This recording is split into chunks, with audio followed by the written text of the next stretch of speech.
पहुंचने वाले हैं। लैटविया, वो सारे हंगरी, लैटविया, नेटो वो सारे उसी चक्कर में थे। सब उसके अंदर आ गए।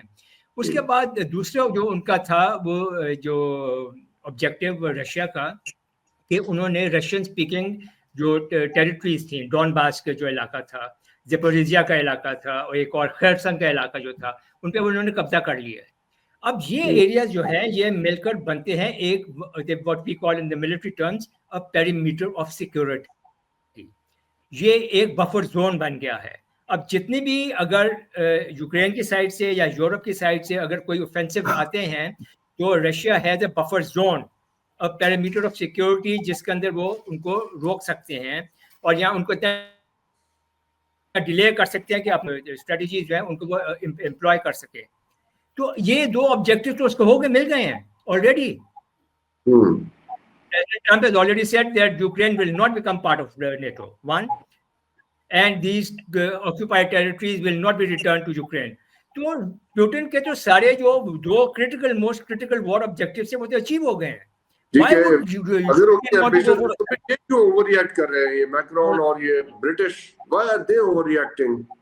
एक सवाल है मेरा डॉक्टर साहब, लेट अस से कि यूक्रेन के ऊपर hypothetically speaking, very hypothetical statement, कि यूक्रेन समझता है कि जी उसको न्यूक्लियर थ्रेट है फ्रॉम रशिया, ठीक है, करते हैं, assumption है, will France put Paris on stake just to save Kyiv?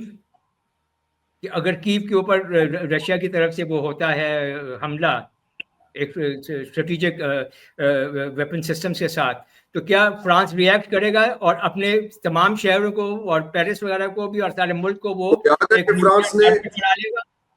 आपको ब्रिगेडियर साहब याद है जब हिटलर ने फ्रांस को वार्निंग दी थी तो फ्रांस ने कैसे रिएक्ट किया था सेकेंड वर्ल्ड वॉर में? अगले दिन पेरिस खाली कर दिया था विदाउट रेजिस्टेंस। तो उसमें सिर्फ ये बात है कि यस, एक और बात है, एक आखिरी मैं बात कर लूं डॉक्टर साहब, लास्ट थिंग,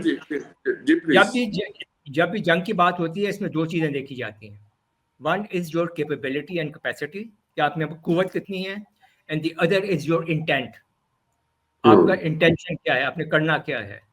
रशिया का हमें मालूम है उसकी कुव्वत क्या है, उसका इंटेंट था कि जो हमने अभी बात की है। यूरोप की सारी कैपेसिटी आपने बता दी है, और इनका इंटेंट जो है वो उस कैपेसिटी से ज्यादा नहीं हो सकता। तो मैं ये समझता हूं कि ये एक टेम्पररी फेज है, जबकि अमेरिका जो है it has withdrawn from Russia, from Europe correction and from NATO. Once America has settled its own issues it will come back. America कभी भी यूरोप को चीन के लिए खुला नहीं छोड़ेगा। अगर उसने खुला छोड़ दिया तो फिर अमेरिकन हेजमनी, अमेरिका की position as the most eminent global power, economic power, military power, geopolitical power, सब जीरो हो जाएगा। लिंगरिंग क्वेश्चन विल बी, आपकी तरफ आता हूं इसी सवाल को लेके ब्रिगेडियर साहब, कि will the Europeans be willing to trust them again, क्योंकि अब ये जो ब्रीच ऑफ ट्रस्ट हुआ है that will keep haunting them forever. Doctor Ishtiaq साहब ये बताइए, यूरोप में जो वेलफेयर स्टेट है उसकी सबसे जो पैरामाउंट एग्जांपल है वो स्वीडन है जहां पे आप रहते हैं। ये हमें तो ब्रिटेन का पता है कि वहां जो उन्होंने वेलफेयर सिस्टम दिया था वो उनकी ब्रिटिश कम्युनिस्ट पार्टी जो थी वो इतनी स्ट्रांग हो गई थी कि उसको काउंटर करने के लिए ये उन्होंने वेलफेयर स्टेट का ये सारा सिस्टम इंट्रोड्यूस कराया ब्रिटेन की हद तक। गुमान ये है कि यूरोप में भी ऐसा ही होगा, just to make your own society look better, क्योंकि वो इक्वालिटी वो करा के जो कम्युनिस्ट नारे थे उन्होंने कहा ये ले चले जी स्कूल और अस्पताल फ्री कर देते हैं, ये कौन सी बड़ी बात। अब with this kind of economic pressure, और जैसे डॉक्टर नियाज मुर्तजा साहब फरमा रहे थे कि if the resources need to be allocated, अभी जो प्रेजेंट सिचुएशन है, so how will the situation be there in Europe? No, I think I've listened to Brigadier Saab and I totally agree. Russia ने अपने objective, military objective भी achieve कर लिए हुए हैं, and I don't think they intend to invade the rest of Europe. But जो NATO की prompting पे ये यूरोपियंस हमेशा उनके साथ मिलके रशिया को जो करते रहे हैं चैलेंज, वहां पे अब one way I would like to understand the American position is, वही जो रशिया के साथ हुआ था, you can't overspend and be a हेजेमॉन।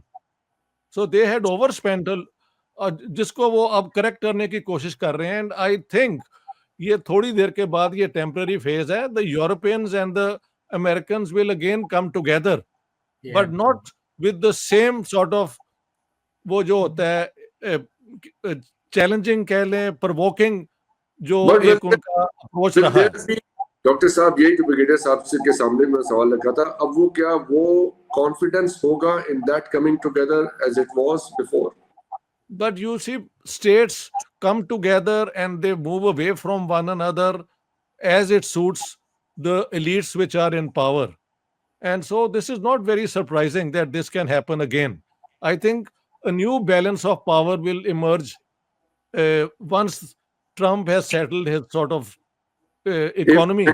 American doctor साहब, अगर आपने पॉलिटिक्स की बात की थी, इंटरनल पॉलिटिक्स की यूरोप की, और हमने देखा लेकिन बात सुने, एक और बात सुने, देखिए ये सारा जो नेटो बना था वो तो कम्युनिज्म को अपोज करने के लिए बना था ना।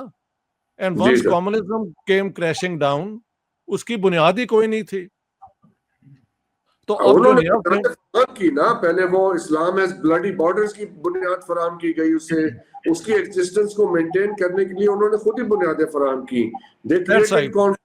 यस जी। हाँ, लेकिन अब उनको पता लग गया कि the Americans are not going to build them out from this over spending. इनको खुद करना पड़ेगा, और इनको खुद करने की क्या जरूरत है, जबकि सबको पता है कि Russia has no intention of invading the rest of Europe.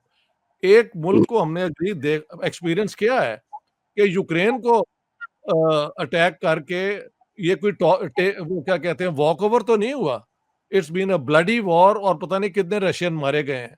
I think the Russian would be willing to settle here कि ये जो ईस्टर्न यूक्रेन में जो रशियन स्पीकिंग इलाके हैं और क्राइमिया जो उनके पास पहले से था, ये भी आप देखें एक इलेक्टेड गवर्नमेंट 2014 में जो यूक्रेन की थी, उसको सबवर्ट किया गया और इस जेलेंस्की को लेके आए ये, एंड उसको ये अपना कि हम नेटो में ले आएंगे, ये कर देंगे, वो कर देंगे। वो फिर the Russians call their bluff, they call their bluff, and now these politicians need to find an argument to get out of it. It will take time, but they'll have to do that. Can they launch a war on Russia? If Russia can't launch a war on them, can they launch a war on Russia? They can't. So मेरे ख्याल से ये एक बड़ा एक uncertain period है। इसमें कोई थर्ड वर्ल्ड वॉर शुरू होने का मुझे तो दूर से भी चांस नजर नहीं आता, लेकिन you never know in politics, crazy people can do anything short of that. ये एक डिस्टर्ब फेज है जो अपने आप ही ठीक हो जाएगी मेरे ख्याल से, और यूरोप और अमेरिका का दोबारा एक एंकरेज होगा, but not the way they have done. They have cheated Russia कि आप वार्सो पैक्ट को खत्म कर दें और हम इधर से नेटो खत्म कर देंगे and we will live in peace forever. वो इन्होंने किया नहीं। ये एक के बाद एक रशिया के बॉर्डर्स पे लाते रहे हैं, और दे वर वार्निंग देम ऑल अलोंग कि ये मत करो, ये मत करो। फाइनली पुतिन को इन्वेड करना पड़ा, और फिर उसके कॉन्सिक्वेंसेस हमारे सामने ही हैं। जी।